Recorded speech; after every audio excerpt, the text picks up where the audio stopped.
Samsung has finally built the total package with the Galaxy Z Fold 7. I've been using this phone for about 3 weeks, which is actually quite a bit longer than a lot of the other phones that I review.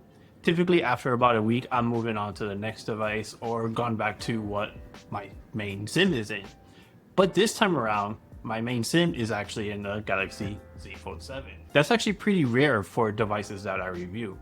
I'm typically really ready to go back to whatever device I'm usually using, which is usually either a Pixel or an iPhone. But Samsung, they've just made such a great, compelling foldable in the Galaxy Z Fold 7.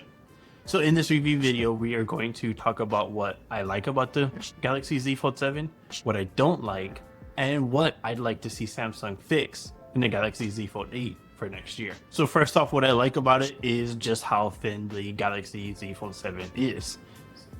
As you can see here, it is about 4.2 millimeters thick. And actually, let me even move this case. It's about 4.2 millimeters thick when unfolded and around 8.9 millimeters when folded, which makes it about the same thickness as a regular smartphone. The iPhone 16 Pro, for example, is 8.2 millimeters thick, while the Galaxy S25 Ultra is about 8.3 millimeters thick. So we're talking about half a millimeter thicker than those slab phones, where this one has an entire hinge included as well as that second display. So it's actually really impressive how thin they've been able to make this phone. Of course, this isn't the first phone that is 4.2 millimeters. I've also been using the Oppo Find N5 over the last few months since it was announced back in, I think, February.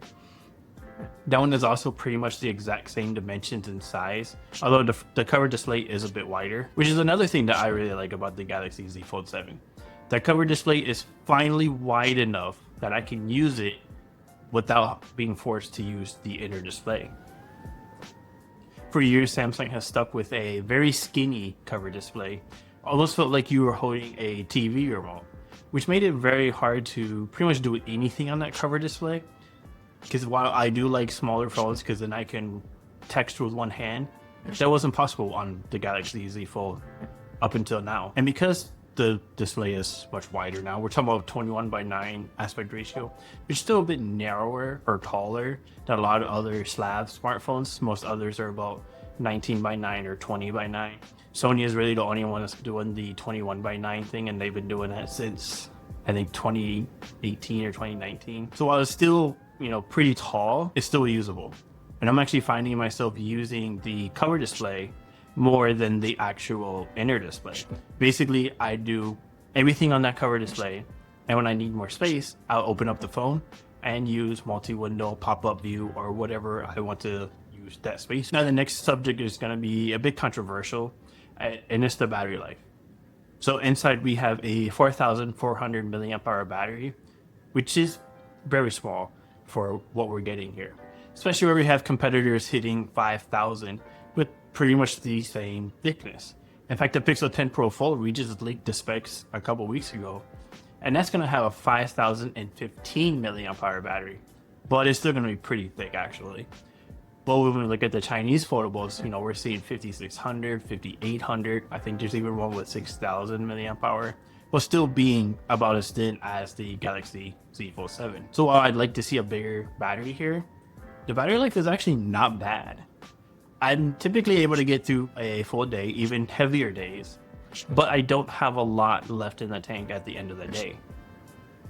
With a lot of other foldable smartphones like the Oppo Find N5, I typically have 20, 30, 40% left, and sometimes the Find N5 would last me 2 full days.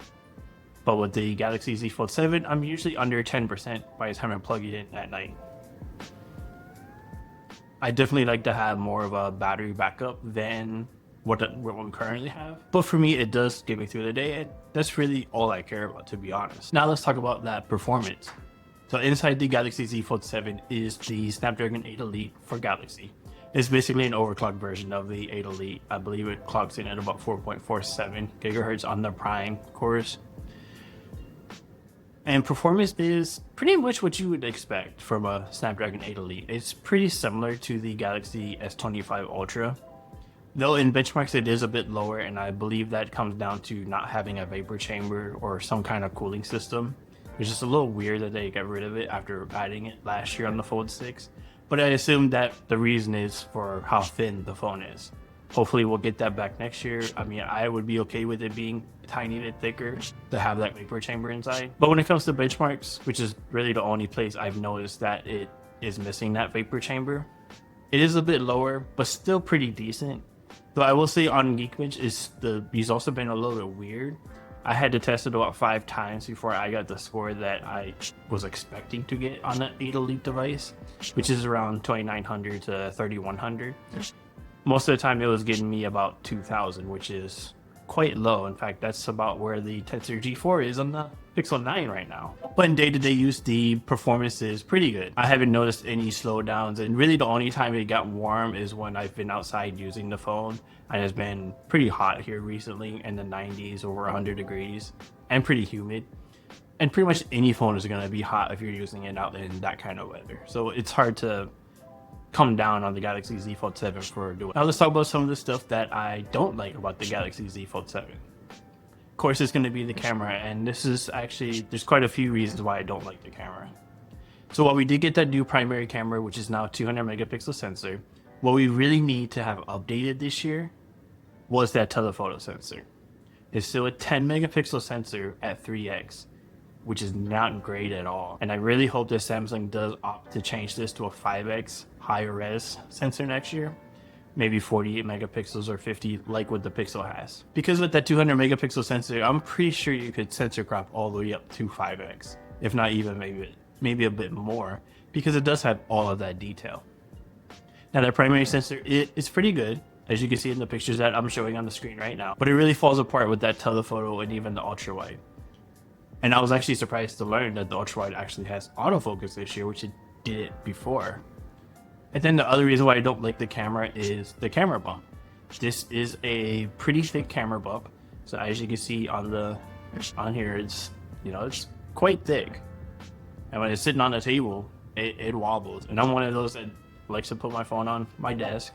And sometimes I'll scroll through it while it's sitting on my desk while I'm working instead of holding it. And the wobble just drives me insane, especially considering a lot of other phones have pretty much solved this issue. The Pixel has that camera bar that goes across and it doesn't wobble at all, really.